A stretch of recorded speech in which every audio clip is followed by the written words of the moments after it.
আপনাদের সাথে নিয়ে এবার আমার বাড়ির ভিডিওগুলো ছোট ছোট করে শেয়ার করি। বাড়ি মানেই তো একটা অপার আনন্দ, আর আমার বাড়ির মধ্যে সবথেকে পছন্দ আমার নিজের ঘর এবং আমাদের এই ছোট্ট ঠাকুর ঘরটি।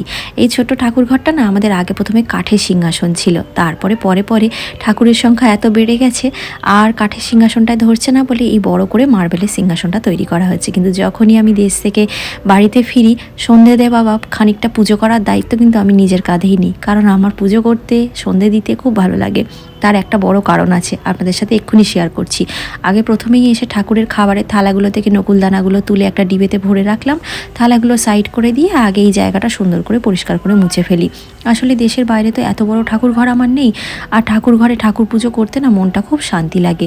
আর প্রথমেই আগে ধূপকাঠি ধরিয়ে নিয়ে সব ঠাকুরকে আগে ধূপকাঠি দিয়ে একটু বরণ করে নিলাম, সব ঘরে ঘরে ধূপকাঠি দিয়ে তারপরে এসে আপনাদের কারণটা বলছি।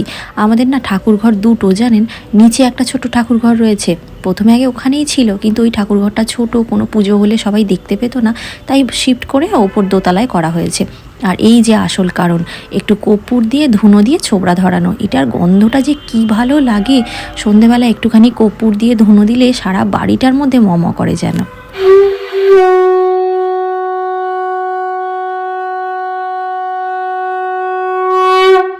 সন্ধে দেওয়া মিটে নিচে নামতেই দেখলাম মা বানাচ্ছে লিকার চা। চা তো আমি বারে বারে বাড়িতে আসলে খাই, এখন সন্ধেবেলা লিকার চা খাবো, একটু পরে আবার দুধ চা খাবো। তবে অনেক দিন পর মায়ের সাথে বসে একসাথে চা খাওয়ার আনন্দটাই আলাদা। ছোট ছোট করে এমন অনেক ভিডিও বাড়ির আপনাদের সাথে শেয়ার করতে থাকবো।